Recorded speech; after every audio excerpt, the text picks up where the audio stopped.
Hello বন্ধুরা, আমি মাইতি। আমাদের AID ভয়েস চ্যানেলের সকল প্রকার পাঠগল্প পেতে এবং শুনতে আমাদের চ্যানেলটি সাবস্ক্রাইব করে আমাদের পরিবারের একজন হয়ে পাশে থাকুন। Thank you.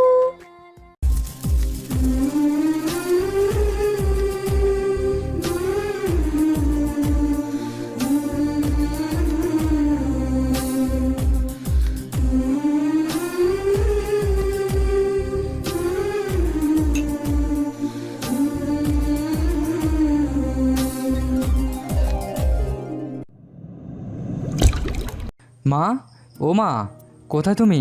একটা খুশির খবর আছে। কি হয়েছে? এত চিল্লাচিল্লি করছিস কেন? মা, একটা খুশির খবর শুনবা? আমাদের জন্য খুশির খবর? কি আর হবে? মা, তুমি না সবসময় পেছনের কথা নিয়ে পড়ে থাকো। আজকে একটা খুশির দিন, কোথায় তুমি হাসবা তা না উল্টো কান্না করতেছো। আচ্ছা বল, কি এমন খুশির খবর নিয়ে আসলে আজকে? মা, তুমি জানো তোমার ছেলে কলেজের ভেতর পরীক্ষায় সবার আগে হয়েছে। কি বলিস বাবা? মানে পুরো কলেজের ভেতরে আমি ফার্স্ট হয়েছি। আলহামদুলিল্লাহ, ভালো খবর তো। মা, একটা কথা বলবো। আরে বল, কি বলবি?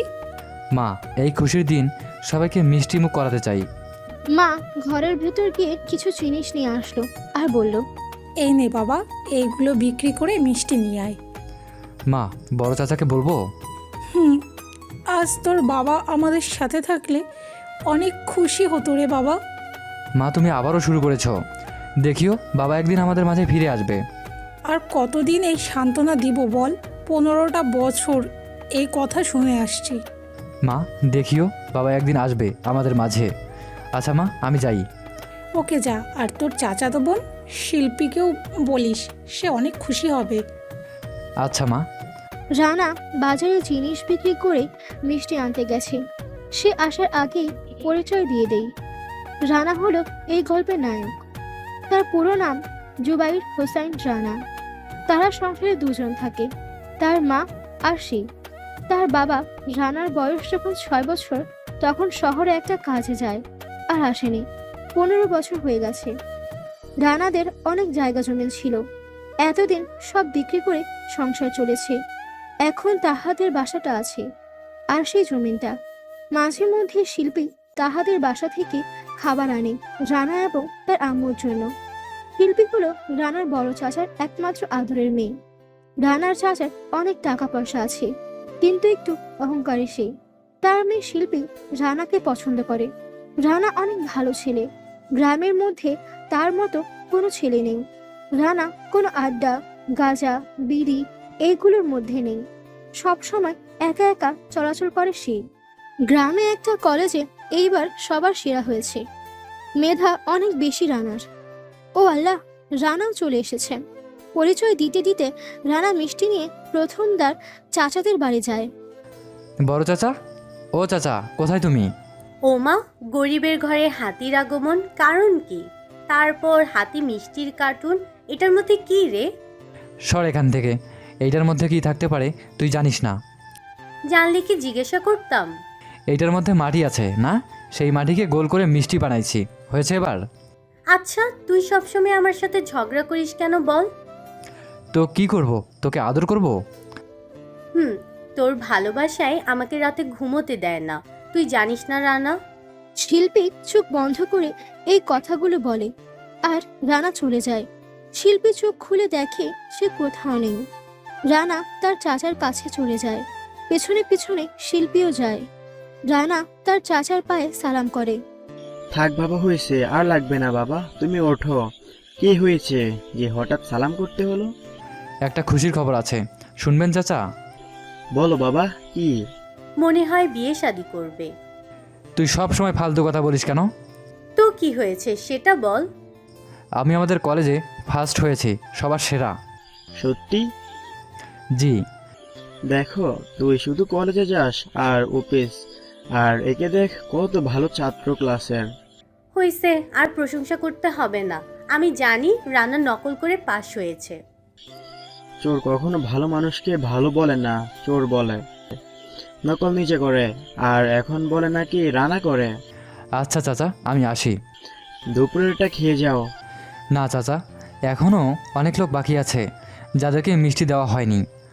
কিছুক্ষণ পর রানা তার বেস্ট ফ্রেন্ড কাব্যর কাছে গেল। কাব্য হলো রানার কলেজা। কাব্য আর রানা দুইজনে একে অপরকে ছাড়া অসম্পূর্ণ। তাই কাব্যকে খবর দিতে মিষ্টি নিয়ে গেল। কিরে জানু, কেমন আছিস? ভালো জানু, তুই কেমন আছিস? হাতে এটা কিসের কার্টুন? মিষ্টি তোর জন্য এনেছি। কিসের মিষ্টি? বিয়ে শাদি করে ফেললি নাকি? শালা, তোকে ছাড়া আমি বিয়ে করব ভাবলি কি করে? করলে তো তোকে হাসপাতাল পাঠাবো। এখন বল, মিষ্টি এগুলো কিসের জন্য এনেছিস? আমি পরীক্ষায় ফার্স্ট হয়েছি তাই। সত্যি জানু? তোর কি মনে হয় আমি তোর সাথে মিথ্যে বলবো? না রে জানু, আচ্ছা পরে কথা বলি, একটু কাজ করে আসি। যা শোনা। তারপর রানা বাসায় চলে আসে এবং তার মায়ের জন্য একটা কাপড় কিনে আনলো।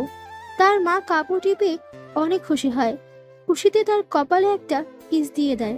তারপর মা বলে, বাবা আয়, কিছু খেয়ে নে।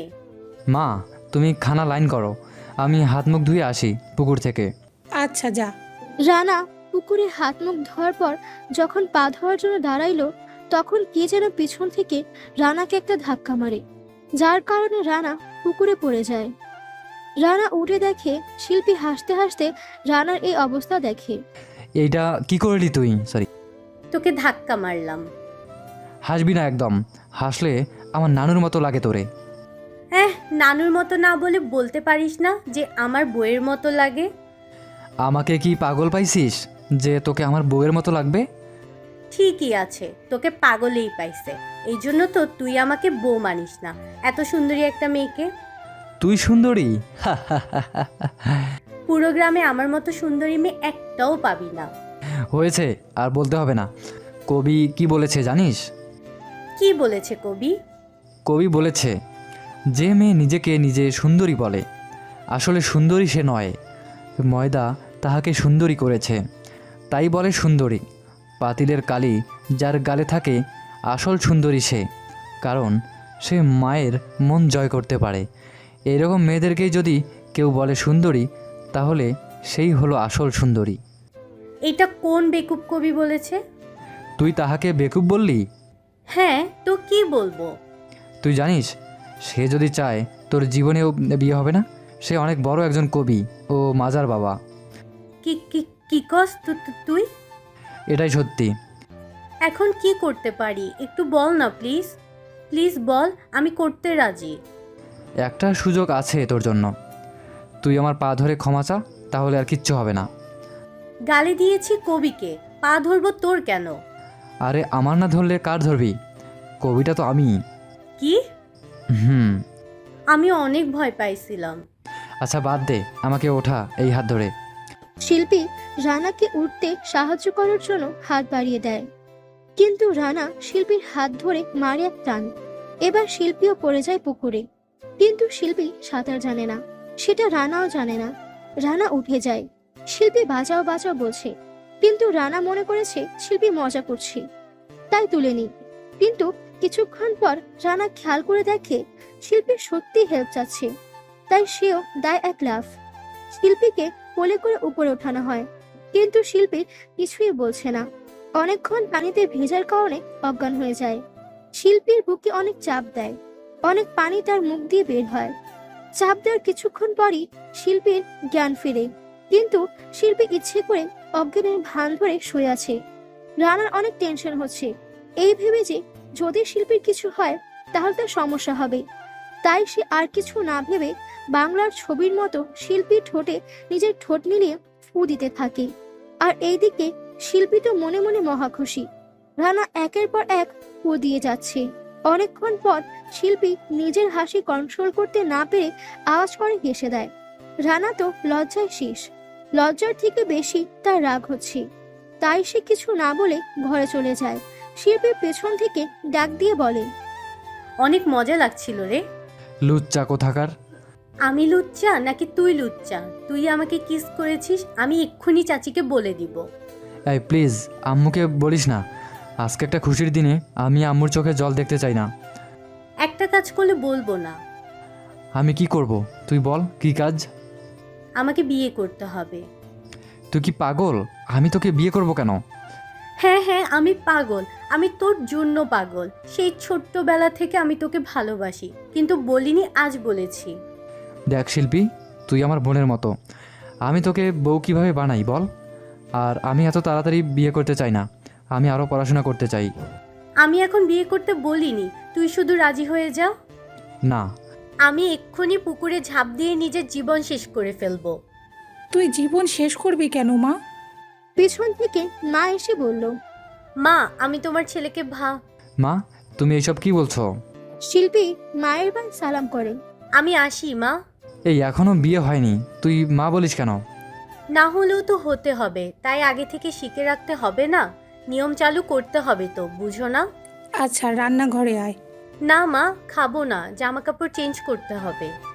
তারপর রানা ঘরে চলে যায়, জামা কাপড় চেঞ্জ করে তারপর খেতে যায়। এমন সময় রানা বলে। মা, একটা কথা বলবো? বল বাবা, কি কথা? মা, স্যার আমায় বলেছে মাস্টার্স পর্যন্ত শহরে পড়তে। আর কত বছর লাগবে মাস্টার্স শেষ হতে? মা, আর মাত্র 5 বছর লাগবে। মা, তুমি চাও না আমি বড় কিছু হই? আমি তো কালকেই চলে যাব শহরে। ওকে মা। আর একটা কথা মা, আমি 1 বছর পর আসবো। ঠিক আছে। আচ্ছা মা, আমি ব্যাগ গোছাচ্ছি, তুমি টাকার ব্যবস্থা করো। তুই ব্যাগ পরে গুছাস, আগে তোর চাচার বাড়ি বলে আয়, যা। তারপর রানা শিল্পীদের বাসায় চলে যায়। গিয়ে প্রথম শিল্পীকে দেখে। শিল্পী দৌড়ে আসে। মুহূর্তে রানা মুখটা মলিন করে ফেলে।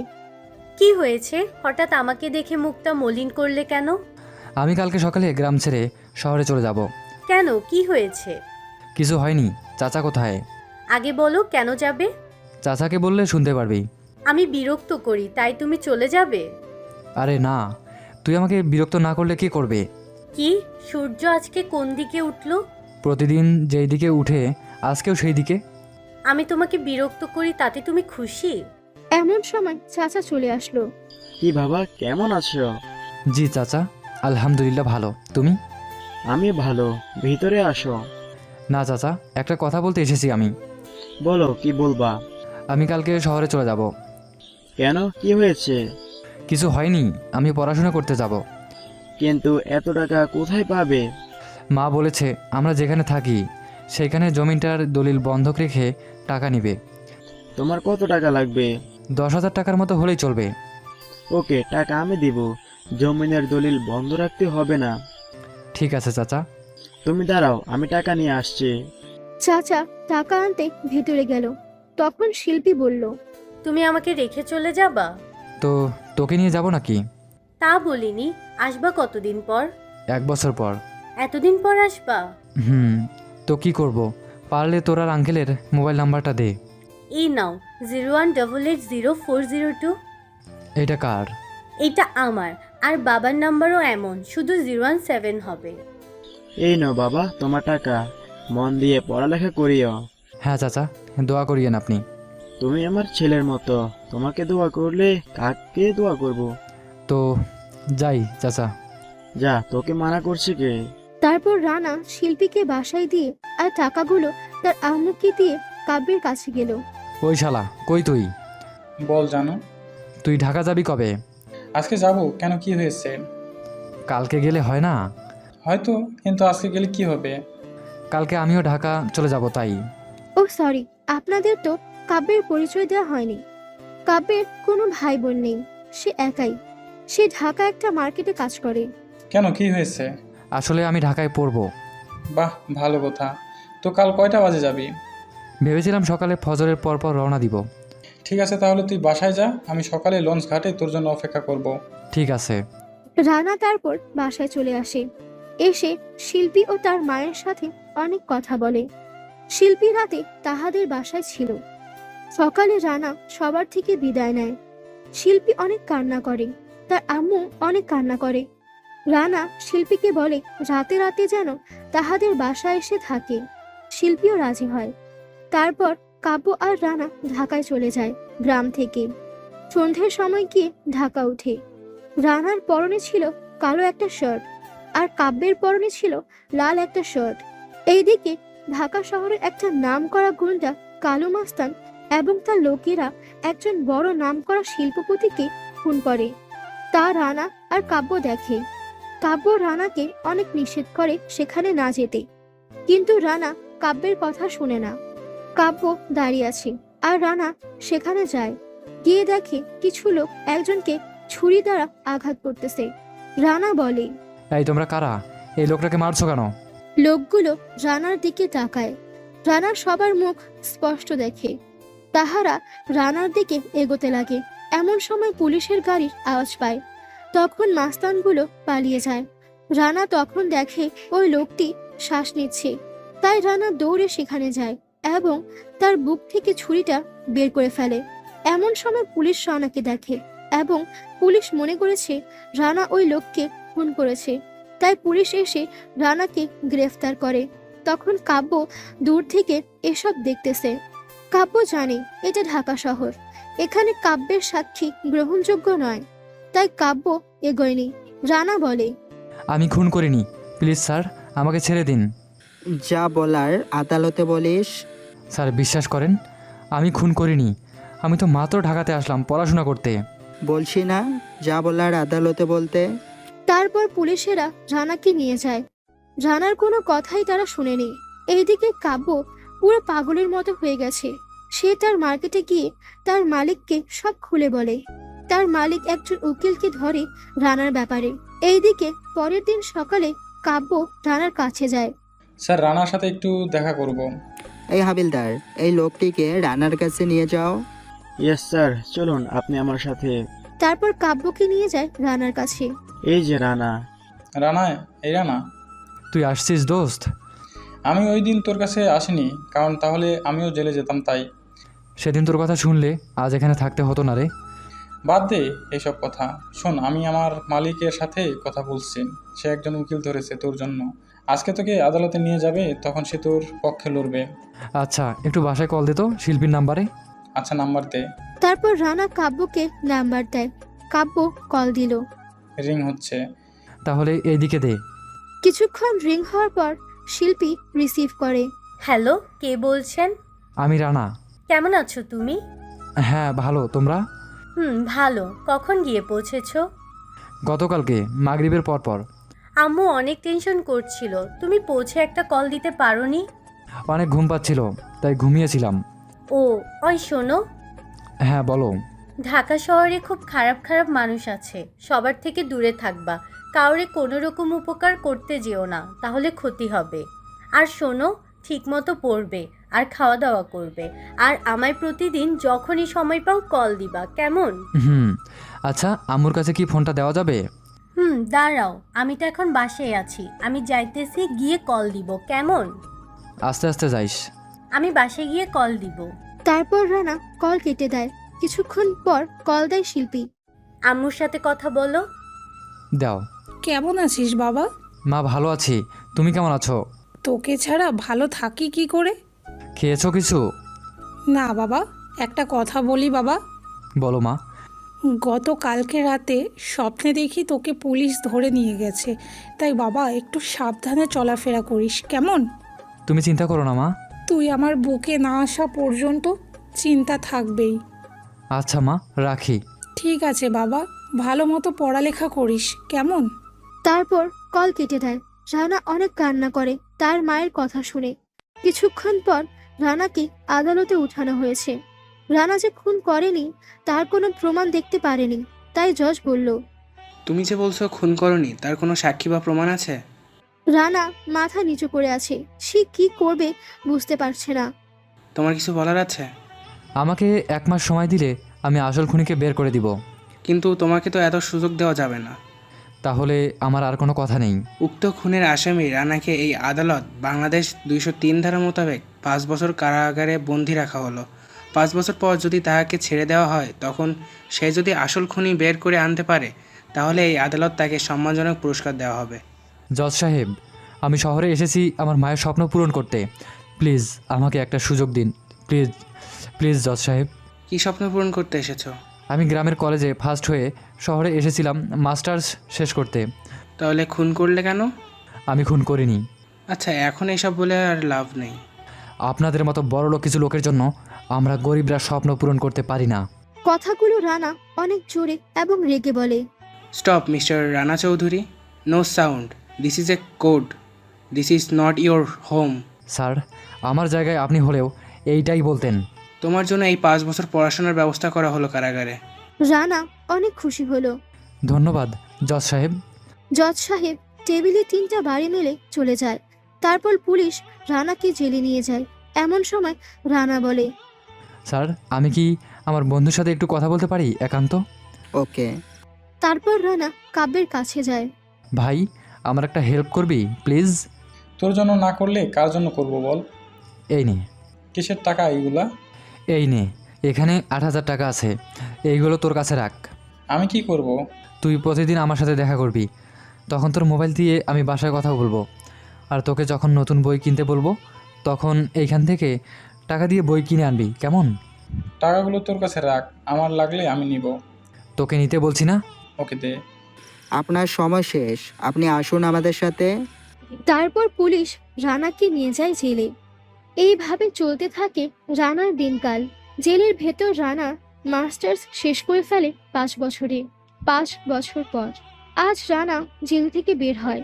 প্রথম 2 বছর বাসায় কথা বললেও শেষ 3 বছর বাসায় কোনো যোগাযোগ রাখেনি রানা।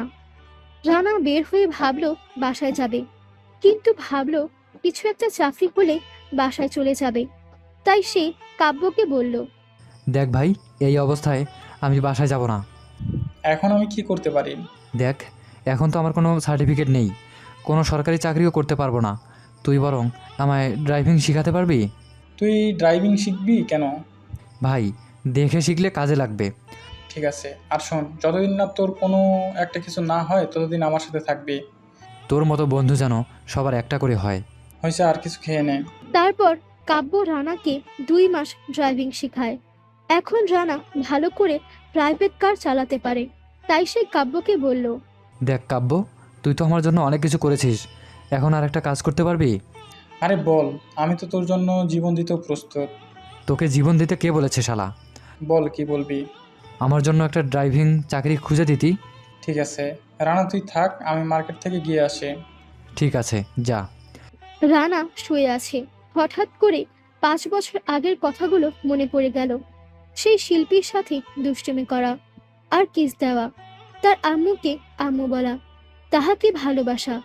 এইগুলো ভেবে নিজের অজান্তেই চোখের কোণে পানি চলে আসে। হঠাৎ নিজেই নিজেকে বলে, এখন হয়তো তার বিয়ে হয়ে গেছে, আর মনে হয় তার বাচ্চাও হয়ে গেছে। আমি তাহাকে নিয়ে চিন্তা করে লাভ কি? আজ থেকে ভুলে গেলাম শিল্পী নামক কেউ একজন ছিল আমার জীবনে। অনেকক্ষণ পর ঘুমিয়ে পড়ে। কিছুক্ষণ পর কাব্য এসে বলে, রানা, ও রানা, হ্যাঁ বল। তুই ঘুমাস? কি বলবি বল। তোর জন্য একটা চাকরি পেয়েছি। কি বলিস? কিসের? এক লোকের বাড়িতে তার নিজের গাড়ির ড্রাইভার। ভাই, তোকে অনেক ধন্যবাদ। ধন্যবাদ পরে দিস, এখন চল দেখি তোকে পছন্দ করে কি না। হ্যাঁ চল। তারপর তাহারা চৌধুরী বাড়ি চলে যায়। বাড়ির মালিকের নাম শাহিন চৌধুরী। ভেতর ঢুকার আগে রানা বলল কাব্যকে, দোস্ত, একটা কথা বলবো তোকে। বল। আমি যে মাস্টার্স শেষ করেছি সেটা বলিস না প্লিজ। কেন? বলিস না, পরে তোকে বলবো। ঠিক আছে, চল এখন। ভেতর ঢুকতে চায়, কিন্তু দারোয়ান যাইতে দেয় না। চৌধুরী সাহেব আমাকে বলছে একজন ড্রাইভার আনতে, আমি ড্রাইভার নিয়ে এসেছি। আচ্ছা আপনারা দাঁড়ান, আমি চৌধুরী সাহেবকে জিজ্ঞেস করে আসছি। ওকে যান। কিছুক্ষণ পর দারোয়ান এসে বলল, স্যার আপনাদেরকে যেতে বলেছে। কিছুক্ষণ পর তারা বাড়ির ভেতরে ঢুকে যায়। চৌধুরী সাহেবকে দেখে কাব্য বলে, আসসালামু আলাইকুম স্যার। ওয়ালাইকুম সালাম, কেমন আছো কাব্য? জি স্যার, আলহামদুলিল্লাহ ভালো। আপনি? ভালো। কি খবর? তেমন কিছু না, আপনি একজন ড্রাইভার চাইছিলেন না? পেয়েছো? জি, এই ছেলেটা অনেক ভালো, আমার ছোট ভাইয়ের মতো। ও ভালো করে ড্রাইভ করতে পারে? জি চৌধুরী সাহেব। ওকে, আমার আর কিছু জানার প্রয়োজন মনে করি না, কারণ তুমি আছো তো। জি চৌধুরী, আরও অনেক ভালো ছেলে। ঠিক আছে, ওর ব্যাগপত্র নিয়ে আসতে বলো, আজ থেকেই জয়েন হয়ে যাক। হঠাৎ ওপর থেকে চৌধুরীর একমাত্র মেয়ে সায়রা চৌধুরী। সবাই আদর করে সেলি ডাকে। সবার আদরের, দেখতে অনেক সুন্দর আর একটু দুষ্ট। আবু, বলো মা। রানা মাথা নিচু করে তাকিয়ে আছে, আর কাব্য হাঁ করে সেলির দিকে তাকিয়ে আছে। সেলি বলল, আবু এরা কারা? ও হলো আমার পরিচিত একজন লোক, আর এই মাথা নিচু করে আছে সে হলো আমাদের নতুন ড্রাইভার। ও তো মুখটা দেখা যাচ্ছে না কেন? এই ছেলে, মুখটা দেখাও একটু। কি হলো, মাথা উঁচু করো। আসলে ও একটু সহজ সরল আর একটু বেশি লাজুক। ও তাই? আচ্ছা ড্রাইভার, আপনার নাম কি? মেম সাহেব, আমার নাম রানা। এত সুন্দর নাম তোমার। জি মেম সাহেব। আচ্ছা তুমি তোমার জামা কাপড় নিয়ে আসো। চল রানা। হ্যাঁ চল। তারপর তারা বাসায় চলে যায়। গিয়ে রানার যা যা প্রয়োজন সব নিয়ে এলো এবং সে একাই সেই বাসায় চলে যায়। আর কাব্য মার্কেটে চলে যায়। কিছুক্ষণ পর রানা চৌধুরী বাড়ি যায়। চৌধুরী সাহেব তার বাড়ির কাজের মেয়েকে ডাক দেয়। সকিনা, ওই সকিনা, জি সাহেব। ড্রাইভারকে তার রুমটা দেখিয়ে দে। জি সাহেব। তারপর সকিনা রানাকে রানার রুমে নিয়ে যায়। এটাই আপনার রুম। আচ্ছা ঠিক আছে, আপনি যান।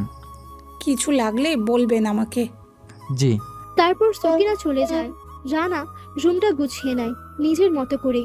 অনেক সুন্দর লাগে রুমটা। রানা তার বইগুলো ব্যাগের ভেতরে লুকিয়ে রাখে। তারপর সে বিশ্রাম নেয় ফ্রেশ হয়ে। সকালে চৌধুরী সাহেব রানাকে বলে, রানা, এই রানা, জি স্যার। গাড়িটা বের করো তো। জি স্যার। রানা গাড়িটা বের করে। তারপর চৌধুরী সাহেব, সেলি এবং তার আম্মু গাড়িতে ওঠে। ঘুরতে যাবে তারা। তারা কিছুটা যাওয়ার পর ট্রাফিক জ্যামে আটকে পড়ে। 20 মিনিটের মতো আটকে থাকতে হবে মনে হচ্ছে। কিন্তু হঠাৎ রানার নজর পড়ে যে তাহাদের গাড়ির পিছনে একটা অ্যাম্বুলেন্স রোগী নিয়ে দাঁড়িয়ে আছে। গাড়ির হর্নের আওয়াজ দ্বারা বোঝা যায় সেই রোগী খুব অসুস্থ, কিন্তু যেতে পারছে না। সেলির মনটাও খারাপ হয়ে গেল এমন দেখে। মূলত কথা হলো সবার মনটা খারাপ, কিন্তু কি করবে সবাই? সকল গাড়িওয়ালারা পেছনে তাকিয়ে আছে, কিন্তু পুলিশ রাস্তা বন্ধ করে ফেলেছে। তাই রানা গাড়ি থেকে নামে। কোথায় যাচ্ছ? ম্যাডাম একটু আসি। রানা কোথায় যাচ্ছে সেলি তা ফলো করছে। শুধু সেলি নয়, সকল মানুষ রানার দিকে তাকিয়ে আছে।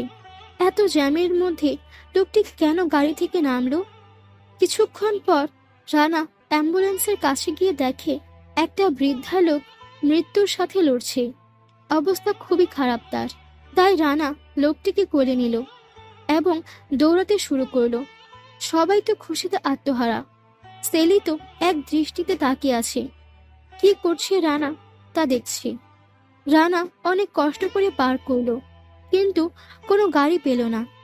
কিন্তু একটু সামনেই ক্লিনিক, তাই সে কোলে নিয়ে দৌড়াতে লাগলো। পিছনে পিছনে লোকটির আত্মীয় স্বজনেরাও দৌড়াতে লাগলো। রানা ক্লিনিকে ঢুকে যায়। Doctor, doctor. Nurse, nurse. কিছুক্ষণ পর তাকে আইসিইউতে নিয়ে গেল। রানা এক দৌড়ে গাড়ির কাছে চলে যায়। যাওয়ার সময় একটি সুন্দরী মেয়ে বলল, দাদাকে কোথায় রাখছেন? আইসিইউতে। ধন্যবাদ আপনাকে। ধন্যবাদের কিচ্ছু নেই, এটা আমাদের কর্তব্য। আমি আরশি, আপনি? আমি রানা। আচ্ছা আমি চলি, বাই। নাম্বারটা দিয়ে যান। সরি, আমি কোনো মোবাইল চালাই না। বাসার ঠিকানাটা দিয়ে যান। অন্য এক সময় দেখা হলে কথা বলবো, এখন বাই। রানা আর কিছু না শুনে চলে যায়। গিয়ে দেখে ট্রাফিক শেষ। রানাদের গাড়িটা দাঁড়িয়ে আছে, আর কোনো গাড়ি নাই দাঁড়ানো। Sorry sir, sorry madam. আরে সরি বলার কি আছে? আমার জন্য আপনাদের অনেকক্ষণ দাঁড়িয়ে থাকতে হলো, তাই। তুমি যে কাজ করলে এর জন্য সারাদিন দাঁড়িয়ে থাকলেও কিছু হতো না। সেলি শুধু রানার দিকে ড্যাব ড্যাব করে তাকিয়ে আছে। আসলে স্যার, আমি কোনো মানুষের কষ্ট সহ্য করতে পারি না, তাই। তুমি আজ যেই কাজ করলে এর জন্য তোমার বেতন এখন থেকে প্রতি মাসে 10,000 টাকা। ধন্যবাদ স্যার। তারপর তারা সবাই একটা নদীর পাড়ে চলে যায় ঘুরতে। অনেকক্ষণ ঘুরে অনেক মজা হয়, কিন্তু সেলি রানাকে নিয়ে ভাবছে, এত দয়ালু মানুষ এখনো পৃথিবীতে আছে। কিছুক্ষণ পর সবাই বাদাম কিনে রানাকেও কিছু বাদাম দেয়। সবাই এক জায়গায়, আর রানা গাড়ির কাছে দাঁড়িয়ে আছে। ওদের থেকে কিছুটা দূরে স্পষ্ট দেখা যায়, কিন্তু কথা শোনা যায় না। সেলি রানার দিকে তাকিয়ে তাকিয়ে বাদাম খায়। রানা একটা বাদাম মুখে দিবে এমন সময় একটা বাচ্চা দেখে মনে হচ্ছে ভিক্ষা করে। সে রানাকে এসে বলে, স্যার আমাকে কিছু টাকা দিবেন? কি করব টাকা দিয়ে? অনেক দিন হলো পেট ভরে কিছু খাই না। তোর বাবা মা নাই? জি না স্যার। আচ্ছা, তুই আমাকে স্যার বলিস কেন? তুইও যেমন আমিও তেমন। স্যার দেন ও কিছু টাকা। তারপর রানা পকেটে টাকা খুঁজে, কিন্তু তার কাছে তো টাকা নেই, মাত্র 5 টাকা আছে রানার কাছে। সেলি সব দূর থেকে দেখছে। কিছুক্ষণ পর রানা তার হাত থেকে ঘড়িটা খুলে দিয়ে বলে, এই নে, এটা বিক্রি করলে অনেক টাকা পাবি। না স্যার, আপনার কাছে টাকা না থাকলে দেওয়া লাগবে না। তোকে এটা নিতে বলেছি, নিয়ে নে। স্যার আপনি অনেক ভালো। তখন রানা ছেলেটির কপালে একটা চুমু দেয়। সেলি তো সব দেখছে, সে তো রানার প্রেমে পড়ে গেছে। তারপর তারা সবাই গাড়িতে উঠে বাসায় চলে যায়। হঠাৎ সেলি সবার সামনে রানাকে বলল, এই রানা, জি মেম সাহেব। তুমি আমাকে মেম সাহেব বলবা না। কেন মেম সাহেব? বলতে মানা করেছি, বলবা না। বললে সমস্যা কোথায়? রানা, তুমি তোমার রুমে যাও। আচ্ছা মেম সাহেব। তারপর রানা তার রুমে চলে যায়। বাবা, ওর মতো এত ভালো একটা ছেলেকে ড্রাইভার মানায় না। তো কি মানায়? তোমার অফিসে একটা ভালো চাকরি দিলে ভালো হতো। দেখ মা, ও তো কোনো লেখাপড়া জানে না। আচ্ছা আপু, বাদ দাও, এখন একটু বিশ্রাম নেই, কেমন? হুম। তারপর সবাই সবার রুমে চলে যায়। এইদিকে রানা রাত 11টার পর সে তাই বইগুলো পড়ে। এইদিকে সেলি শুয়ে শুয়ে রানার কথা ভাবতে থাকে। আজকে রানার প্রত্যেকটা কাজ কেন জানি সেলির ভালো লাগে। তারপর সেলি রানার রুমের দিকে যায় রানাকে দেখতে, কিন্তু কিছুটা যেতে না যেতে দেখে রানার রুমের আলো জ্বলে আছে। তারপর তাড়াতাড়ি যায়, গিয়ে দেখে রানা একটা ইংলিশ গ্রামার বই পড়ছে, অনেক মোটা বইটি। সেলি তো দেখে অবাক হয়ে আছে। সেলি কিছুই বুঝতে পারছে না। সেলি অনেকক্ষণ দাঁড়িয়ে থাকে। রানা বইটা পড়া শেষ করে তারপর বইটা ব্যাগের ভেতর লুকিয়ে রাখে। তা সেলি ফলো করে ফেলেছে। তারপর সেলি তার রুমে যায়, গিয়ে ভাবতে থাকে রানা আসলে কে। ভাবতে ভাবতে সকাল হয়ে যায়, কিন্তু সেলি আজ রাতে একটুও ঘুমায়নি। পরের দিন সকালে রানা উঠে বাড়ি পরিষ্কার করে। এমন সময় সেলি রানার কাছে যায়। আমার বাসা তো গ্রামে। গ্রামের নাম কি? তোমার জেলা নাম, থানার নাম কি? বিভাগ বরিশাল, জেলা ভোলা, থানা দৌলত খান, গ্রাম হেলিপোর্ট। বাহ বাহ, ভালোই তো। জি ম্যাম। তুমি কোন ক্লাস পর্যন্ত পড়েছিলে? রানা হুট করে বলে ফেলে, মাস্টার্স। মানে? আরে মেম সাহেব, আমি তো কোনো পড়ালেখা করিনি। তাহলে মাস্টার্স বললে কেন? আরে মেম সাহেব, আমি বলতে চেয়েছিলাম যে আমার বয়স তখন 6 বছর। তখন আমি একটা স্কুলে গেলাম, তখন একটা মাস্টার আমাকে অনেক মাইর দিল, তাই চলে আসলাম। ও জি। আচ্ছা, তোমার গ্রামে কে কে আছে তোমার? শুধু মা আছে। কেন, তোমার বাবা নেই? আমার বয়স যখন 6 বছর তখন আমার বাবা শহরে একটা কাজে আসে, আর দেশে ফিরে যায়নি। ও আচ্ছা, তুমি যে ছেলেটির সাথে আমাদের বাসায় এসেছো সে তোমার কি হয়? সে আমার বন্ধু, ছোটবেলা থেকে সে আর আমি একসাথেই বড় হয়েছি। ও আচ্ছা, তুমি কাজ করো তাহলে, আমি আসছি। হ্যাঁ আচ্ছা মেম সাহেব। তারপর সেলি বাসায় চলে যায়। কিছুক্ষণ পর চৌধুরী সাহেবকে নিয়ে যায় রানা অফিসে। চৌধুরী সাহেব অফিসের কাছে গিয়ে রানাকে বলে, তুমি গাড়িটা নিয়ে বাসায় চলে যাও। আমি যখন বাসায় কল দিয়ে বলবো তখন তুমি আসিও। জি স্যার। তারপর রানা গাড়ি নিয়ে বাসায় যেতে লাগলো। আর এইদিকে সেলি রানার রুমে যায়, গিয়ে প্রথমে রানার ব্যাগ থেকে সব জামা কাপড় উঠিয়ে ফেলে। সব কিছুর পেছনে দেখে অনেকগুলো বই, সবগুলো বই মাস্টার্সের বই, এবং সবগুলো বইতে রানার নাম লেখা ইংরেজিতে। তারপর একটা ডায়েরি পেল, সেখানে লেখা ছিল সে ইন্টারে কলেজের ভেতর সবার সেরা হয়েছে এবং একা একা জেলে বসে মাস্টার্স শেষ করে। সেলি সব দেখে অনেক খুশি হয়েছে, কিন্তু জেলে থেকে মাস্টার্স শেষ করলো এটার মানে বুঝলো না সেলি। সে সব কিছু আগের জায়গায় রেখে চলে আসে এবং তার মনে একটাই প্রশ্ন যে সে শহরে এসে কেন জেলে মাস্টার্স শেষ করলো। এইদিকে রানা জ্যামে আটকে পড়ে যায়। তার পাশে একটা গাড়ি এসে দাঁড়ায়। গাড়িটা ছিল আরশির। আরশি হঠাৎ ডান পাশে তাকিয়ে দেখে রানা। সে তো রানাকে দেখে অনেক খুশি। সে রানাকে দেখে ডাক দেয়, এই যে মিস্টার, কিন্তু রানা খেয়াল করেনি।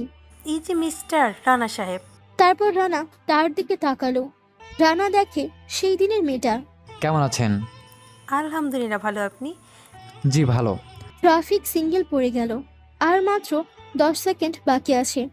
আরও সে এমন সময় বলিল, মিস্টার রানা, আপনাকে আমার বাবা বলেছে দেখা করতে। কোথায় পাবো আপনার বাবাকে? তখন আরুষি একটা কাগজ ছুঁড়ে মারল আর বলল, এখানে সব লেখা আছে। আচ্ছা। তারপর রানা চলে যায় বাসায়। তখন সেলি বলল, আচ্ছা, তোমার বন্ধু কোথায় থাকে? কেন? না, এমনি। Mirpur 11 C block. তার নাম কি? তার নাম কাব্য আহমেদ। আচ্ছা, চলো তো একটু তার কাছে। কেন? আমার কাজ আছে।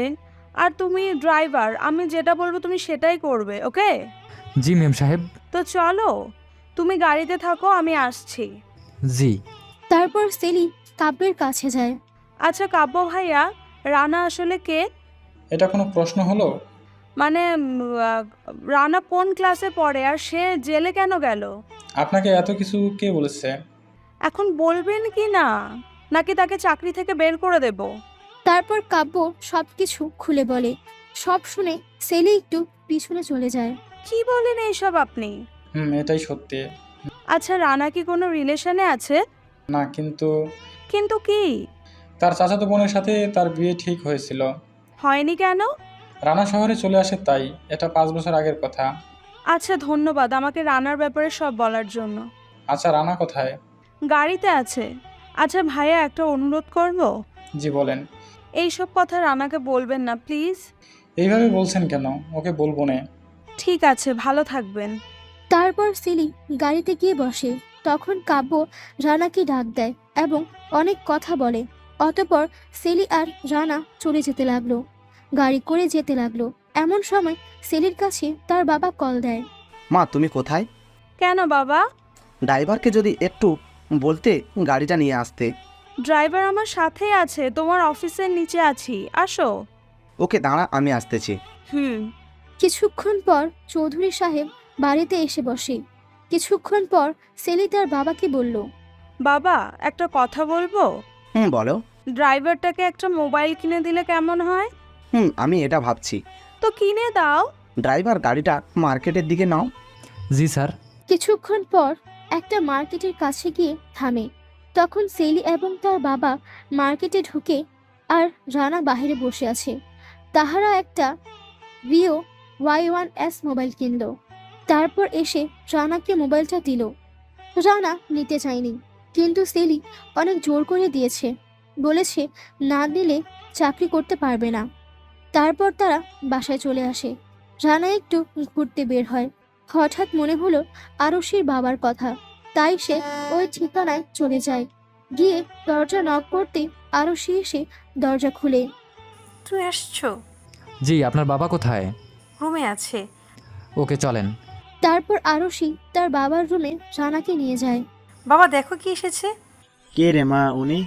এই ছেলেই তোমাকে সেই দিন হাসপাতালে নিল অ্যাম্বুলেন্স থেকে। ও বাবা, তুমি বসো বাবা, বসো।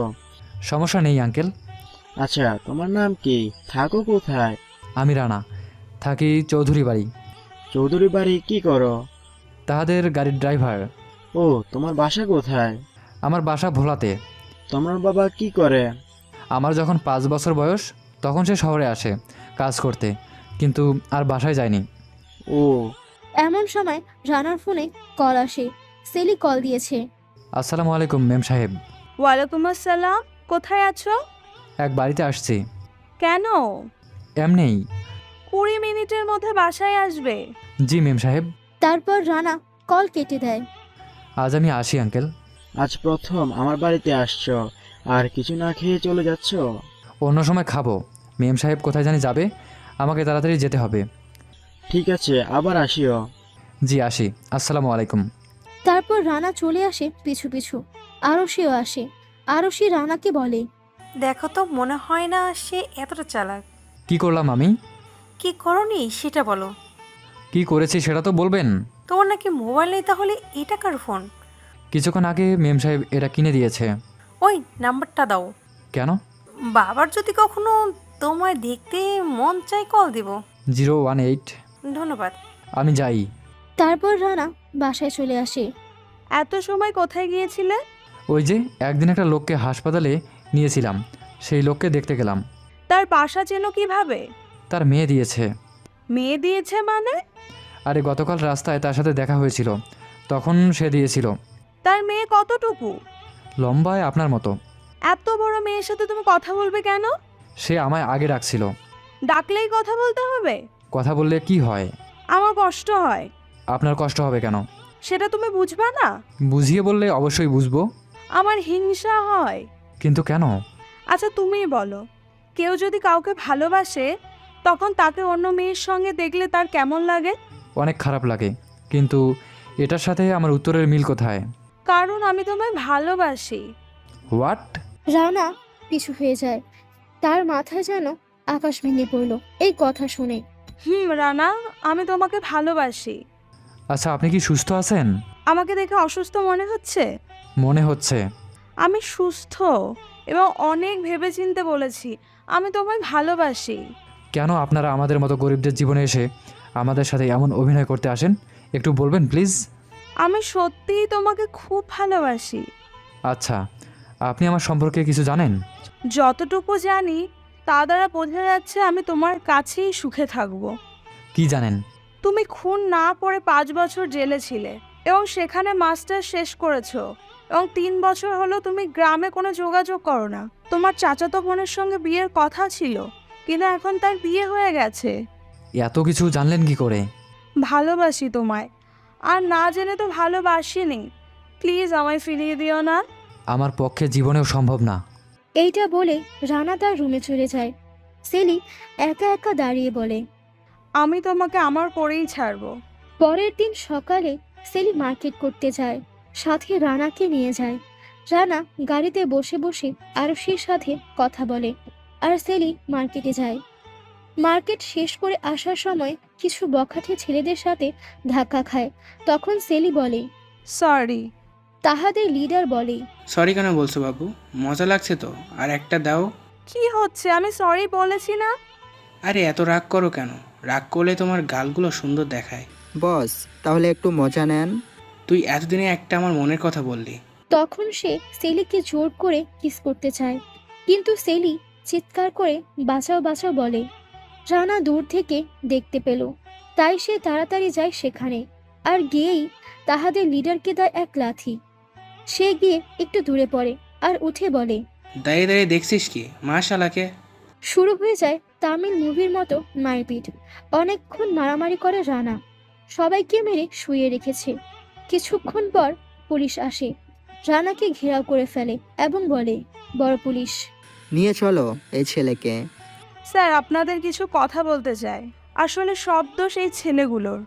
তারপর সেলি সব কিছু বলে এবং তার বাবার পরিচয় দেয়। তখন পুলিশ ওই ছেলেগুলোকে গ্রেফতার করে। যাওয়ার সময় লিডার বলে, তোকে আমি নষ্ট করব দেখিস। আর এই ছেলে, শুনে রাখ, আমার ভাই কালু মাস্তান তোকে ছাড়বে না। কালু মাস্তানের নাম শুনে রানার সমস্ত রক্ত মাথায় উঠে যায়। তারপর রানা বাসায় চলে আসে। তার রুমে গিয়ে একটু ঠান্ডা হয়, তারপর গোসল করতে যায়। এমন সময় সেলি তার রুমে আসে। সেলি আসার 2 মিনিট পর আরও সে কল দেয়। কলটা সেলি রিসিভ করে। কেমন আছেন? চুপ। কথা বলবেন? আজকে বিকেল 5টায় একটু আমাদের বাসায় আসেন, আমরা ঘুরতে যাব। বাই। সেলি কলটা কেটে দেয় এবং নিজে নিজে বলে, 5টা কেন, 10টা বাজলেও সে যাবে না। এমন সময় রানা খালি গায়ে বাথরুম থেকে বের হয়, শুধু তয়লা পরে।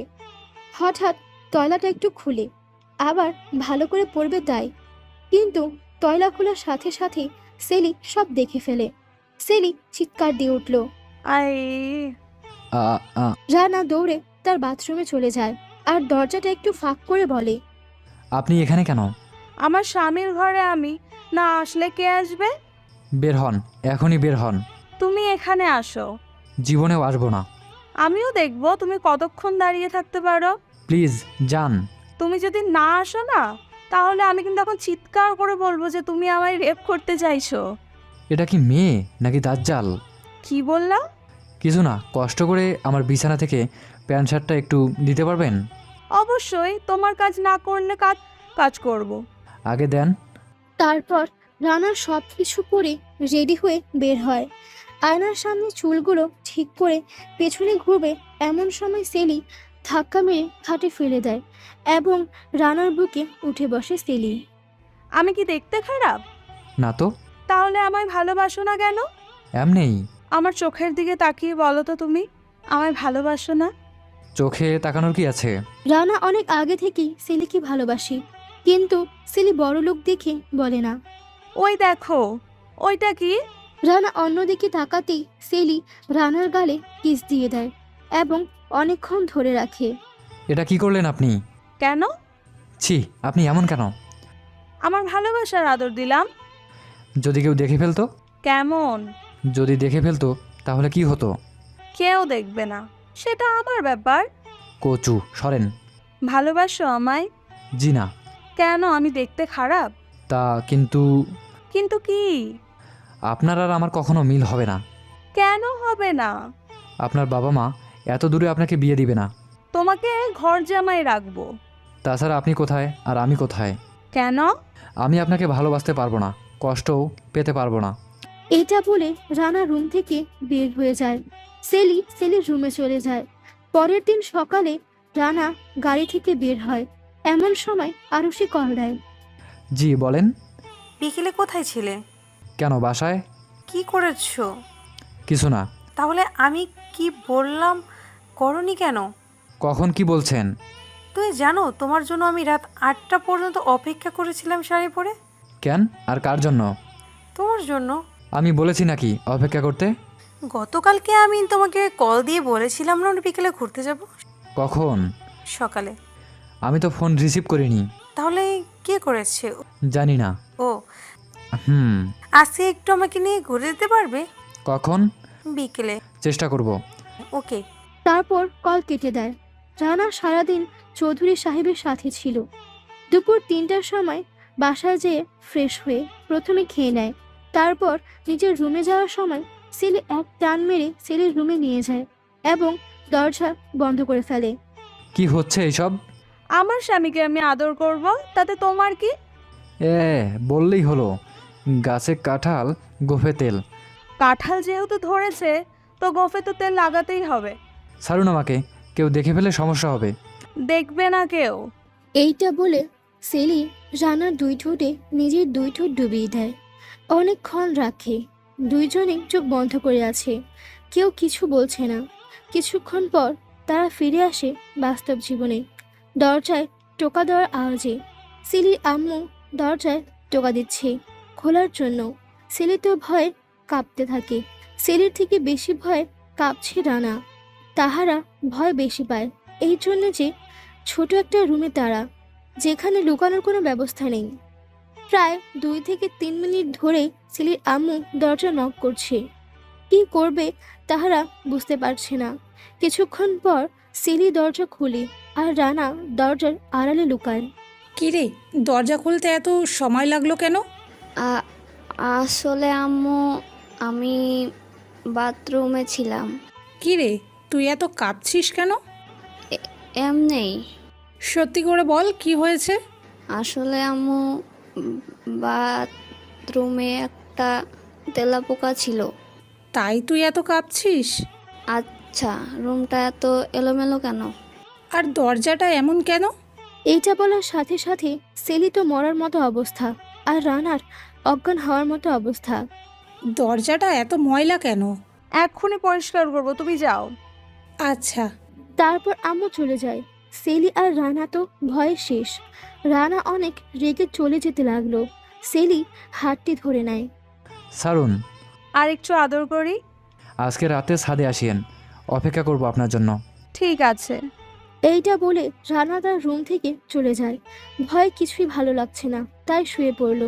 শোয়ার সাথে সাথে ঘুমের রাত্রে চলে গেল। এইদিকে আরুষি কল দিতেই আছে, কিন্তু কেউ রিসিভও করে না। রাতে রানা ছাদে সেলির জন্য অপেক্ষা করে। সেলি ছাদে যায়। বলো, কি বলবা? আপনি কি আমাকে বাড়ি থেকে তাড়াতে চান? না তো। দেখুন, আপনি যেগুলো করছেন এগুলো অবৈধতা। এইগুলো বিয়ের আগে করা মানে জীবনটা নষ্ট করা। একটু ভাবেন যে আপনার স্বামীর হক এইগুলা। দয়া করে আমাকে আর এইসব অবৈধ কাজে জড়িয়েন না প্লিজ। আচ্ছা ভেবে দেখবো, এখন আমি যাই, আমার খুব ঘুম পাচ্ছে। আচ্ছা বাই। তারপর সেলি চলে যায় ঘুমাইতে। পরদিন সকালে সেলিকে কলেজে নিয়ে যায় রানা। সোজা যাও, ডানে তো আমার কলেজে। আমার কাজ আছে, সোজা যাও। ডানে তো আমার কলেজ, তারপর কোথায়? বামে গেলে একটা কাজী অফিস আছে, সেখানে চলো। কাজী অফিসে কি? তোমাকে এক্ষুনি বিয়ে করব আমি। রানা গাড়ি দাঁড় করিয়ে ফেলে। কি বলেন এইসব আপনি? ঠিকই তো বলেছি, তোমাকে বিয়ে করার পর মেলামেশা করলে তো আর অবৈধ হবে না, তাই না? আপনি ভেবে বলছেন? অনেক চিন্তা করে ফেলেছি। দেখুন, আপনি এটা আবেগে বলছেন। যখন আমার থেকে ভালো কাউকে পাবেন তখন আমাকে ছেড়ে দিবেন। যাব না ছেড়ে। তারপরও আমি বিয়ে করব না। তুমি আমার চোখের দিকে তাকিয়ে আমাকে বলো শুধু একবার যে তুমি আমায় ভালোবাসো না। ভালোবাসি, কিন্তু কোনো কিন্তু নয়, ভালোবাসলেই হবে। এখন চলো। তারপর তারা কাজী অফিসে চলে যায়। বিয়ে করে ফেলে দুজনে, সাইন দিয়ে দেয়। কবুল কবুল কবুল। আপনিও বলেন কবুল। কবুল কবুল কবুল। আলহামদুলিল্লাহ। তারপর তাদের বিয়ের কাজ সম্পূর্ণ হয়ে যায়।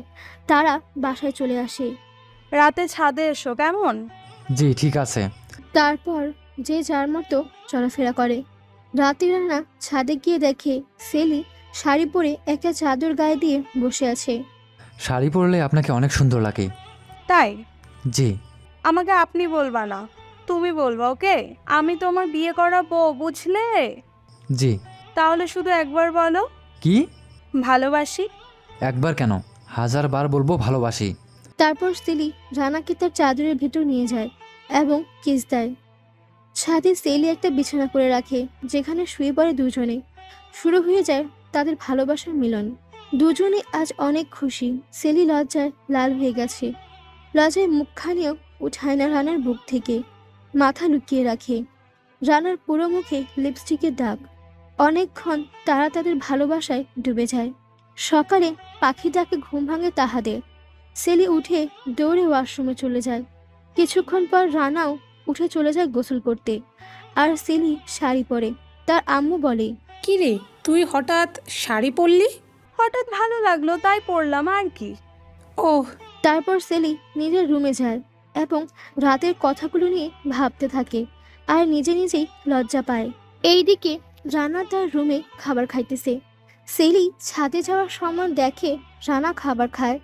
তখন রানা রুমে চলে যায় এবং গিয়ে দরজা বন্ধ করে ফেলে এবং রানার কাছে গিয়ে বলে খাবার খাইয়ে দিতে। তখন রানা সেলিকে খাইয়ে দেয় আর সেলি রানাকে। এভাবে চলতে থাকে তাহাদের জীবন। রানা আরুষির সাথে কোনো যোগাযোগ রাখে না। একদিন সন্ধ্যায় সেলি, তার বাবা, তার মা হোটেলে যায় ডিনার করতে। ড্রাইভারও যায়। সবাই ভেতরে ঢুকে যায়। রানা গাড়িতে বসে আছে। ওয়েটার। জি স্যার। কি খাবে তোমরা? অর্ডার করো। সেলি অনেক কিছু অর্ডার করে। আচ্ছা, আপনাদের ওয়াশরুমটা কোথায়? নিচনে ম্যাম। আচ্ছা, আমাকে একটু দেখিয়ে দেবেন ম্যাম? তোমরা অর্ডার করো, আমি একটু জাস্ট ওয়াশরুম থেকে আসছি। আচ্ছা যা। তারপর সেলি ওয়েটারের সাথে নিচে নামে। নিচে গিয়ে ওয়েটারকে বলে, ভাই পার্সেল হবে? জি ম্যাম, অবশ্যই আসুন প্লিজ। আচ্ছা, আমি ওখানে যা যা অর্ডার করেছি তা একটু পার্সেল হবে? জি ম্যাম। কত টাকা? মোট পার্সেল 380 টাকা। তারপর সেলি তার ব্যাগ থেকে 500 টাকার একটা নোট বের করে দিয়ে বলে, এই নিন, বাকি 120 টাকা আপনার। একটু তাড়াতাড়ি পার্সেলটা আমাকে দেবেন, ওইখানের গুলো হওয়ার আগে দিবেন। আর একটা কথা, এটা ওখানে বলবেন না, আমি এখানে দাঁড়িয়ে আছি, আপনি এখানে নিয়ে আসেন। এই নেন ম্যাম আপনার পার্সেল। আচ্ছা ম্যাম। ধন্যবাদ ভাই। কিছুক্ষণ পর সেলি পার্সেলগুলো নিয়ে গাড়িতে গিয়ে বসে রানার কাছে। এই নাও, হা করো। রানা অবাক দৃষ্টিতে তাকিয়ে আছে সেলির দিকে। তাকিয়ে আছো কেন? আমি তোমার বউই, অন্য কেউ নই। জানি না তো। তাহলে হা করো। তারপর সেলি রানাকে খাইয়ে দেয়। রানাও সেলিকে খাইয়ে দেয়। খাওয়ার শেষে সেলি রানাকে একটা কিস দেয়। রানাও সেলিকে একটা কিস দেয়। তারপর সেলি ভেতরে ঢুকে যায়। কিছুক্ষণ পর তাহারা চলে আসে। এইভাবে চলতে থাকে 1 বছর। এইদিকে কালু মাস্তান তার ছোট ভাই জেলে থেকে ছাড়া পায়। তার ভাইকে বাসায় এসে বলে, ভাইয়া আমার একটা মেয়ে পছন্দ হয়েছে। কে সে? চৌধুরী সাহেবের মেয়ে। তো কি করবি এখন? তার কারণে আমি জেলে গিয়েছিলাম। আমি কথা দিচ্ছি তাকে বিয়ে করবই। তাহলে চল। তারপর কালু মাস্তান তার ভাই কিছু লোক নিয়ে সেলিতের বাসায় যায়। আপনারা কারা? আমাকে আপনি চিনবেন না। আপনার মেয়েকে আমার ছোট ভাই ভালোবাসে, তাই বিয়ের দিন তারিখ ঠিক করতে এসেছি। আপনার ভাই কি করে? আমার সব কিছু তার নামে লিখে দেব। আমার মেয়েকে জিজ্ঞেস করে নেই। এমন সময় রানা আর সেলি কোথায় থেকে যেন আসছে একে অপরের হাত ধরে। রানা তো কালু মাস্তানকে দেখে পুরাই গরম। এমন সময় চৌধুরী বলল, সেলি, তোকে এই ছেলে ভালোবাসে, এখন তোকে বিয়ে করবে। আগামী মাসে তোদের বিয়ে। এমন সময় সেলির আম্মু আসে। রানা সেলির হাতটি ছেড়ে দেয়। আমি ওনাকে বিয়ে করতে পারবো না। আসলে আমি একজনকে ভালোবাসি। কাকে? রানাকে। একটা ড্রাইভারকে তুই ভালোবাসিস? তো কি হয়েছে? এমন সময় চৌধুরী সাহেব সেলিকে একটা থাপ্পড় মারে এবং সেলি গিয়ে তার মার কাছে গিয়ে পড়ে। এই ড্রাইভারের বাচ্চা, বের হ আমার বাড়ি থেকে। এই ছেলে 6 বছর আগে একটা খুন করে 5 বছর জেলে থাকে। কি বলেন এইসব? আর সেই খুনটি এই মাস্তান করে। চুপ কর ড্রাইভারের বাচ্চা। এই সেলি, শুন, আগামীকাল তোর বিয়ে। বিবাহিত। কি বলো যে এইসব? রানাকে আমি 1 বছর আগে বিয়ে করি। সমস্যা নেই, ডিভোর্স দিয়ে দিলে হবে। আমার জীবন থাকতে আমি সেখানে সাইন করব না। আমিও করব না। এই তোরা দাঁড়িয়ে দাঁড়িয়ে কি দেখছিস? শালাকে মেরে ফেল। তারপর কিছু লোক রানাকে মারতে মারতে বাসা থেকে বের করে ফেলে। মা, তুই ওকে ভুলে যা। কিভাবে ভুলবো মা? আমি যে প্রেগনেন্ট, আমার পেটে রানার সন্তান। এটা বলার সাথে সাথে চৌধুরী সাহেব অনেক রেগে যায় এবং রেগে সেলির পেটে লাথি মারে। সেলি অজ্ঞান হয়ে যায়। তারপর সেলিকে হাসপাতাল নেওয়া হয়। কিছুক্ষণ পর ডাক্তার এসে বলে সে সুস্থ আছে, কিন্তু তার বাচ্চাটা মারা যায়। এটা শুনে সবাই খুশি হয়। আর এইদিকে রানাকে অনেক মারে। অনেক মারার পর ডিভোর্স পেপারে রানার হাতে সাইন নেয়। কিন্তু রানার অবস্থা মরার মতো। রানা কিছুই বলতে পারে না। তারপর রানাকে নদীতে ফেলে দেওয়া হয়। আর কাব্য কিছু শুনতে পায়নি। এইদিকে 5 দিন পর সেলিকে বাসায় আনে। সে তো কান্না করতে করতে শেষ। তাহাকে বলা হয়েছে রানাকে মেরে ফেলা হয়েছে। সে শুনে তো পাগল হয়ে যায়। আজ সেলির বিয়ে। বরপক্ষের সবাই চলে আসে। এমন সময় কাব্য আসে রানার সাথে দেখা করতে। তারপর চৌধুরী সাহেব কাব্যকে সব বলে। কাব্য শুনে তো পুরো শেষ। কিন্তু রানাকে মেরে ফেলেছে এটা তো চৌধুরী সাহেব জানতেন না। তিনি সেলিকে মিথ্যা বলেছে, কিন্তু রানাকে যে সত্যি সত্যি মেরে ফেলেছে এটা কিছুক্ষণ পর এসে কালু মাস্তানের ছোট ভাই বলে। এটা শুনে কাব্য আর চৌধুরী সাহেব একটু পেছনে যায় এবং কাব্য ওই দিনের সব কথা চৌধুরী সাহেবকে বলে ফেলে। তাই চৌধুরী সাহেব বলল, আমার মেয়েকে এখানে বিয়ে দেব না। জোর করে নিয়ে যাব। এইটা বলে চৌধুরী সাহেবকে আর কাব্যকে কিছু লোক আটকে ফেলে। আর কালু মাস্তান আর তার ছোট ভাই উপরে যায় সেলির রুমে। গিয়ে দেখে দরজা বন্ধ। অনেক আওয়াজ করে, কিন্তু দরজা খোলা হয় না। তাই দরজা ভেঙে ফেলে। দরজা ভেঙে যা দেখলো তা বলার মতো নয়। দেখলো সেলি ফাঁস দিয়েছে অনেক আগেই। সে মরে গেছে, এখন ঝুলতেছে। এটা দেখে কালু মাস্তান ও তার ভাই তাহাদের লোকগুলোকে নিয়ে পালিয়ে যায়। কাব্য, চৌধুরী সাহেব ও তার স্ত্রী গিয়ে দেখে সেলি ঝুলতেছে। সেলির আম্মু, বাবা সবাই কান্নায় ভেঙে পড়ে। কাব্য সান্ত্বনা দিচ্ছে, কিন্তু একমাত্র মেয়ে বলে কথা। সেলির আম্মু সেলির বাবাকে দোষ দিচ্ছে। এই সব কিছু তোমার জন্য হয়েছে। আমি তো খারাপ কিছু চাইনি মেয়ের। এখন এইসব বিষয়ে বাদ দেন। এখন লোক জেনে যাওয়ার আগেই কিছু একটা করতে হবে, না হলে পরে সমস্যা হবে। তারপর তাহারা সেলির লাশ নামায় এবং নিজেরা গোসল করায়।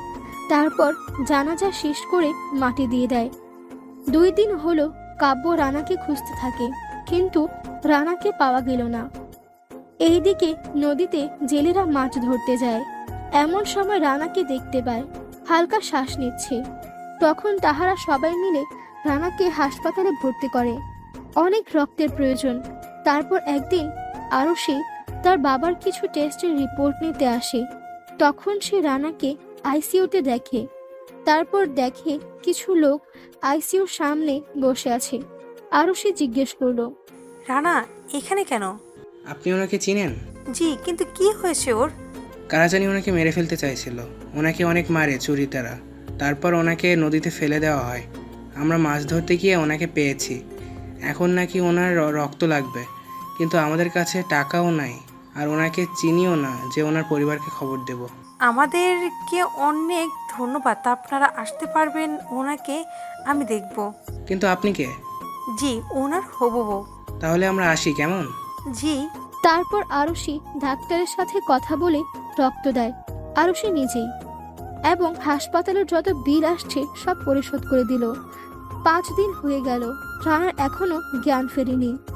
24 ঘন্টা আরুষি রানার কাছে থাকে, বাসায়ও যায় না আরুষি। 6 দিন রাতে রানার জ্ঞান ফিরে। রাত 12:50 বাজে। তখন আরুষি রানার পাশে বসে বসে ঘুমাচ্ছে।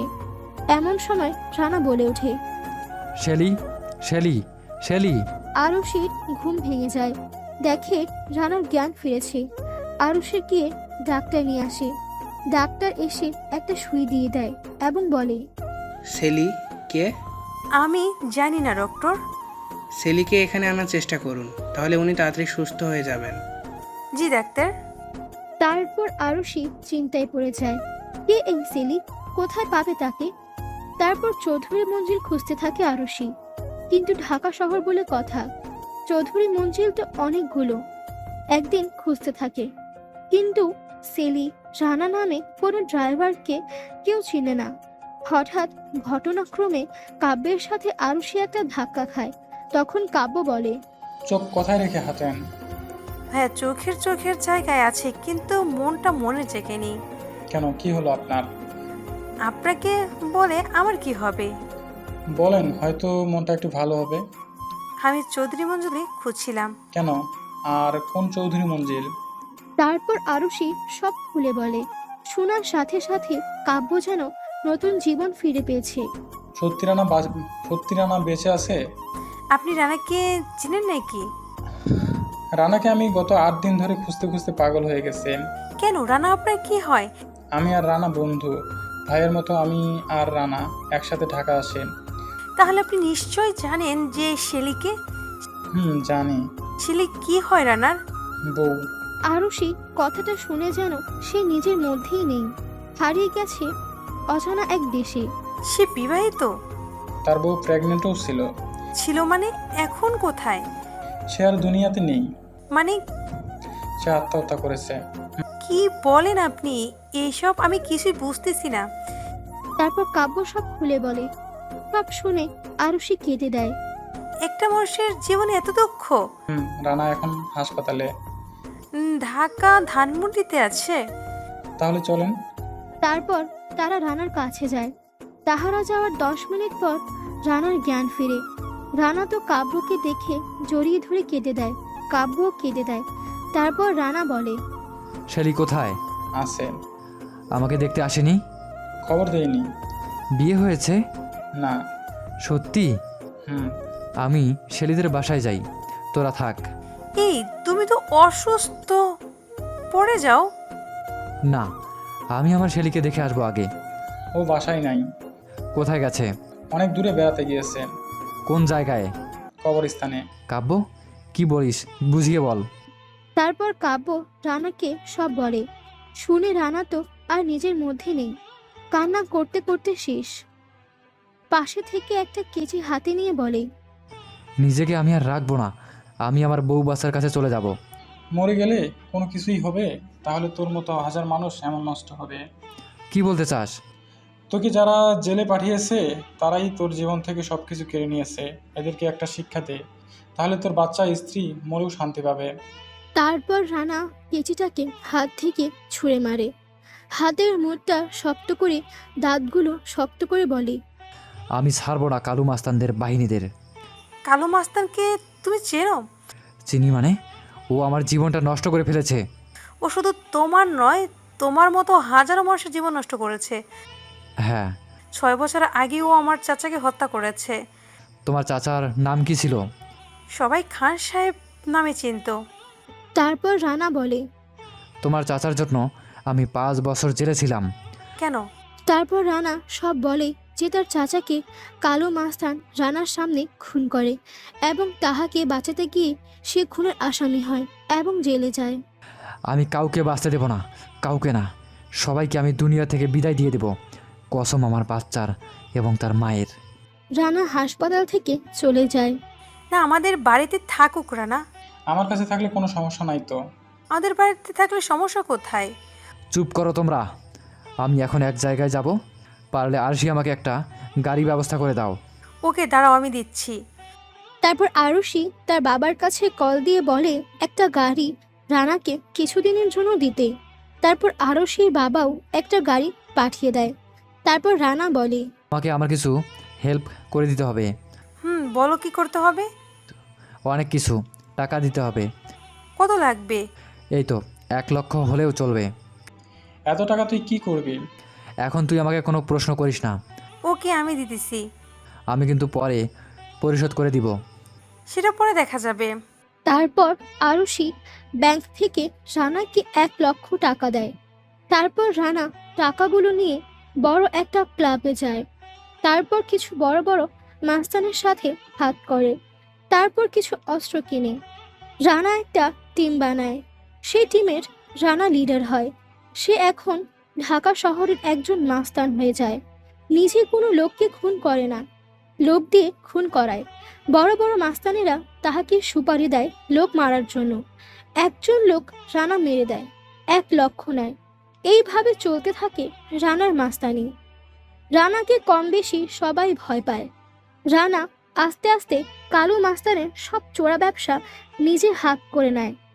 তারপর বড় বড় পার্টিতেও রানাকে ডাকা হয়।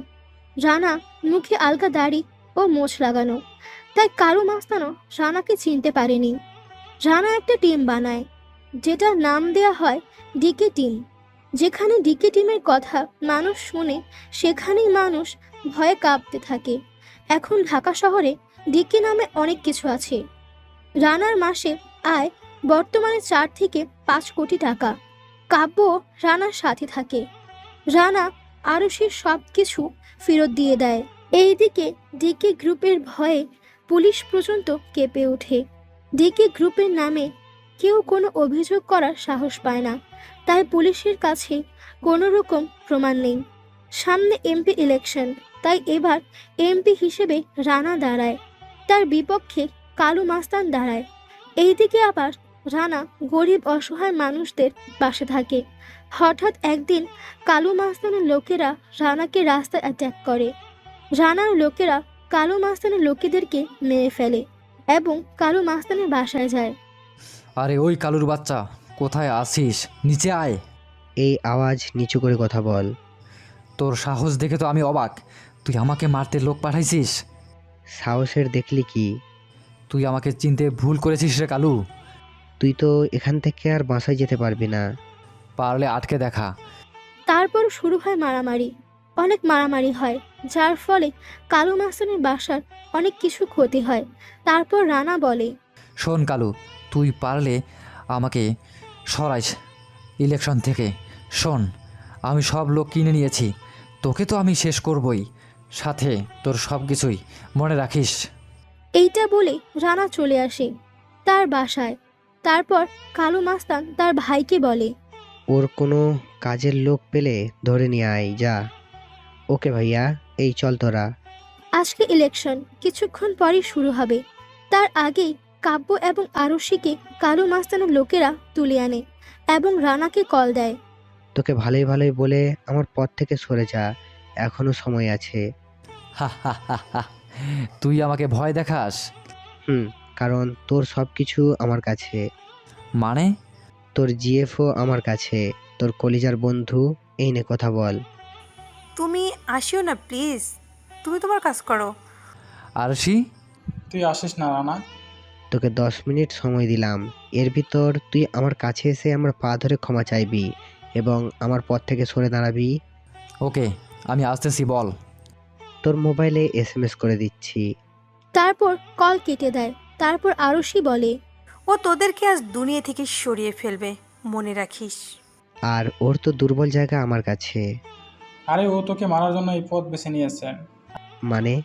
তারপর আরুষি সব খুলে বলে। ওকে, তো আজকে আমি নিজেই শেষ করব। তারপর রানা আসে এবং বলে, ওদেরকে ছেড়ে দে। ক্ষমা চাই। না চাইলে? তোর সামনে 6 বছর আগে কিভাবে খুন করেছি মনে আছে? আবার তার খুনেরই আসামি তুই হয়েছিস। তারপর তোর বাচ্চাকে আমি নিজে মেরে ফেলেছি। ওই দিন তোর বাচ্চা মরেনি, আমি নিজে ডাক্তারের হাতে মেরে ফেলেছি। আর তোর বউ নিজে ফাঁসেনি, আমি নিজেই তোর বউকে ফাঁসি দিয়েছিলাম।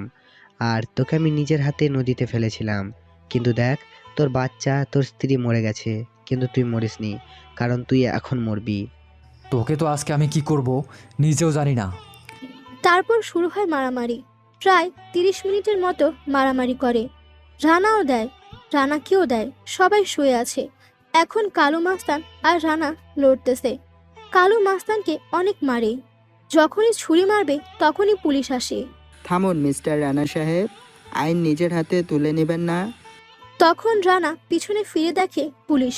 তারপর রানা সবকিছু পুলিশকে বলে এবং পুলিশ সবকিছু শুনে বলে, আপনাকে অনেক ধন্যবাদ মিস্টার রানা, আপনার যা বলার আদালতে বলিয়েন। জি স্যার। তারপর সবাই থানায় চলে যায়। পরের দিন সকালে আদালতে যায় সবাই। প্রথমে রানাকে ডাকা হয়। তারপর রানা তার জীবন কাহিনী সব শোনায় এবং সে যে এই পথে কেন আসলো সব বলল। সব শুনে জজ সাহেব কালু মাস্তানকে যাবজ্জীবন কারাদণ্ডে থাকার আদেশ করেন। আর রানাকে বাংলাদেশ সরকারের পক্ষ থেকে পুলিশের চাকরি দেওয়া হয় এবং রানা পুলিশ কমিটিকে বলে তার নিজ গ্রামে ট্রান্সফার হয় এবং সে সেখানকার হেড হয়ে যায়। সে আর কাব্য সেখান থেকে বিদায় নিয়ে যায়। আরুষিকে বলে। আরুষি রানাকে বন্ধু বলে ডেকেছে। তখন থেকে তাহারা বন্ধু। রানা গ্রামে গিয়ে প্রথমে থানায় গিয়ে কাব্যকে বলে, বাসার একটু খবর নিয়ে আয়, আর দেখি সব কিছু ঠিক আছে নাকি। আচ্ছা ঠিক আছে। তারপর কাব্য গিয়ে দেখে সবই ঠিক আছে, শুধু রানার আম্মু একটু নরম হয়ে গেছে। আর শিল্পীও এখনো রানার আশায় বসে আছে। সবাই আগের মতো আছে। সত্যি? হুম। শিল্পীর কয়টা বাচ্চা রে? শালা সে তো তোর জন্য এখনো অপেক্ষা করতেছে। তারপর রানা আর কাব্য বাসায় যায়। রানা বাসায় ঢুকেই, মা, ও মা, মাগো। কি রে বাবা, তুই আসছিস? এসেই রানাকে জড়িয়ে ধরে কেঁদে দেয় আর রানাও কেঁদে দেয়। রানা তার মাকে অনেক সান্ত্বনা দেয়, কিন্তু মা বলে কথা, মা তো মাই। মা, তুমি আর একবার কান্না করবে, আমি শহরে চলে যাব, আর জীবনেও আসবো না। তুই যাওয়ার আগে আমাকেও খবর দিয়ে যাস, আমি যে কষ্ট সহ্য করতে পারছি না। মা, কতদিন পর আসলাম, এখন একটু হাসো। এতদিন কোথায় ছিলি? পরে সব বলবো মা। যা, এখনই শিল্পীদের বাড়িতে যাবি, তারপর সব। যা। তারপর রানা শিল্পীদের বাসায় চলে যায়। গিয়ে বলে, শিল্পী, ওই শিল্পী। কে রে আমার নাম ধরে ডাকছে? শিল্পী পিছনে এসে দেখে রানা। রানাকে দেখে অনেক খুশি হয়, কিন্তু তা রানাকে বুঝতে দেয়নি। মুখটা মলিন করে বলল, কে আপনি, আর আমারই বা নাম ধরে ডাকছেন কেন? আমি রানা। কোন রানা? আর এখানে কি? আমি আমার চাচার সাথে দেখা করতে এসেছি। আব্বু, আব্বু। বল, কি হয়েছে? কে যেন তোমার সাথে দেখা করতে এসেছে। এইটা বলে শিল্পী চলে যায়। এইটা দেখে রানার খুব খারাপ লাগে যে শিল্পী কেন এমন করলো। আসসালামু আলাইকুম চাচা। কেমন আছি বাবা? আর কোথায় ছিলে এত বছর? আর কখন আসলে? ভালো আছি, আর একটু আগে আসলাম। কোথায় ছিলে এত বছর? পরে সব বলবো। শিল্পী, এখানে আমাদের চা দে। না চাচা, পরে খাবো। এইটা বলে রানা চলে আসে বাসায়। কিছুক্ষণ পর শিল্পীও আসে। রানার আম্মু, রানা, শিল্পী বসে আছে। এমন সময় শিল্পী বলল, মা, মানুষ এত স্বার্থপর কিভাবে হয়? বুঝলাম না রে মা। তোমার নবাব পোলা এত বছর তোমার কোনো খবর নিয়েছে যে তুমি মরে গেছো না বেঁচে আছো? রানা নিচের দিকে তাকিয়ে খাবার খাচ্ছে। সব কথা বাদ দে, আগামী কালকেই তোর আর রানার বিয়ে দেব। শিল্পী লজ্জায় মুখ নিচু করে আছে। কিছু বলবে তখনই রানা বলে, আমি বিয়ে করতে পারবো না। কেন? মুহূর্তেই শিল্পীর চোখ দিয়ে পানি পড়ে যায়। মা, ওর বিয়ে তো আমার সাথে ঠিক করনি, করেছো তোমার ছেলের সাথে। আমার ছেলে আর তোর ভিতরে পার্থক্য কি? তোমার আগের সেই সহজ সরল ছেলে নেই আমি। তো কি হয়েছে? আমি বিয়ে করে ফেলেছি। মুহূর্তেই শিল্পীর মাথায় যেন আকাশ ভেঙে পড়েছে। মা বলে উঠল, কি বলিস তুই এইসব? হ্যাঁ, এটাই সত্যি, এবং সেই ঘরে একটা বাচ্চাও হয়। শিল্পী আর বসে থাকতে পারছে না, তাই চলে যেতে লাগলো। এমন সময় মা হাত ধরে বসিয়ে বলল, তুই বস এখানে। না মা, আমার কাজ আছে বাসায়। বস বলছি সব। এই তোর কি হয়েছে একটু খুলে বল তো। বললে তুমি আমাকে ছেলে হিসেবে মানবে না মা, আর শিল্পীও আমাকে বিয়ে তো দূরের কথা, আমাকে দেখতেও পারবে না। বল কি হয়েছে। তারপর রানা সবকিছু খুলে বলে। কথাগুলো শুনে সবাই কান্নার মতো অবস্থা। শিল্পী একটু খুশি হয় যে এখন আর তার বউ নেই। এটা তো একটা অ্যাক্সিডেন্ট। মা, তারপরেও সবাই চায় সবার জীবন সঙ্গিনী যেন শুধু তার হয়। আমি তো শিল্পীর সেই চাওয়াটা পূরণ করতে পারবো না। আমি রাজি তোমাকে বিয়ে করতে। কিন্তু তোমার বাবা?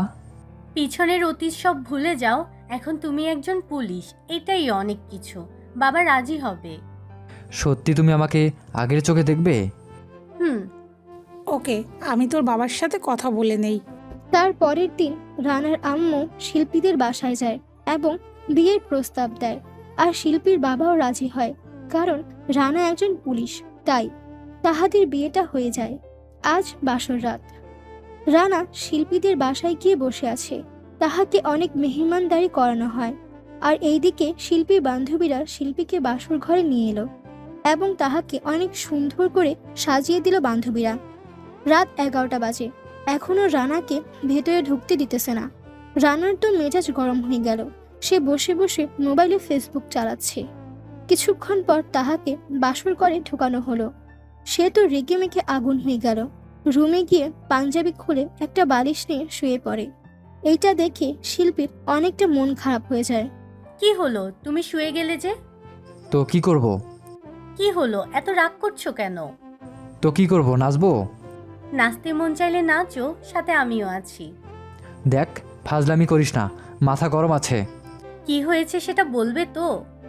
আচ্ছা, এখন কয়টা বাজে একটু বলতো? কেন, 11:10 বাজে। এত রাতে মানুষ বাসর ঘরে আসে?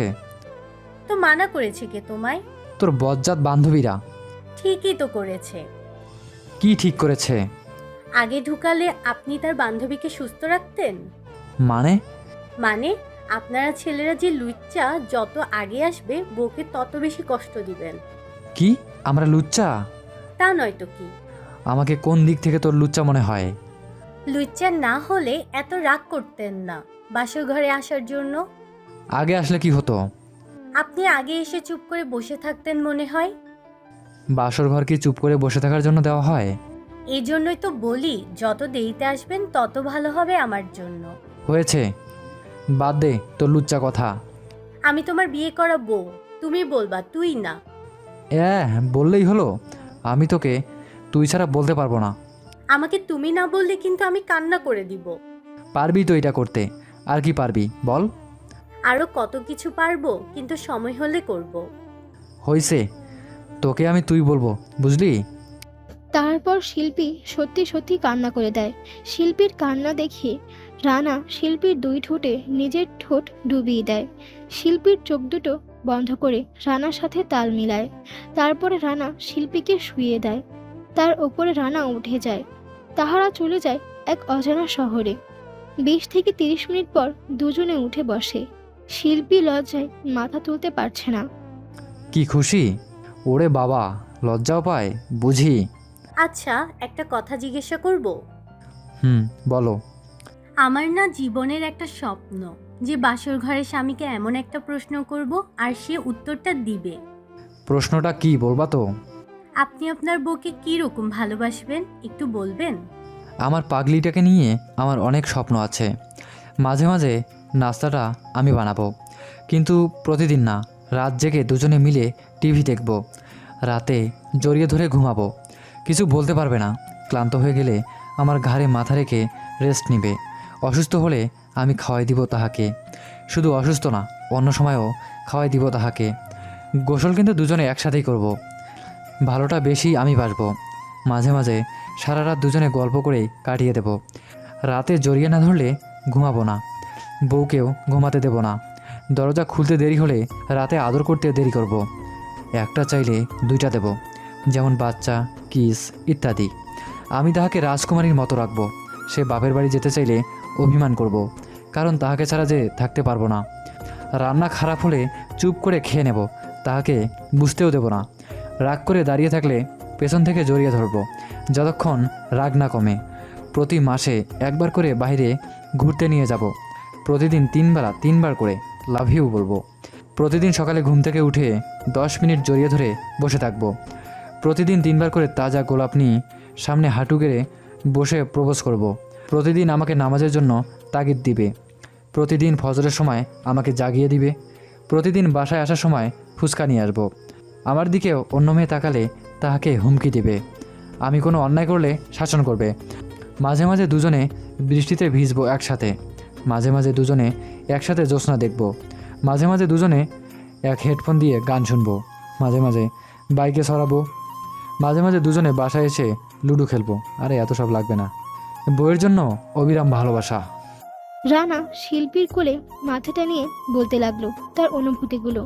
কথাগুলো শুনে শিল্পী হারিয়ে যায় অজানা শহরে। রানার কথাগুলো তার মন কেড়ে নিল। একটা মেয়ে তার স্বামীর কাছে এর থেকে বেশি আর কি চায়। শিল্পী খুশিতে রানাকে জড়িয়ে ধরে, আর এইভাবেই তাহাদের ভালোবাসার সংসার চলতে থাকে। সমাপ্ত।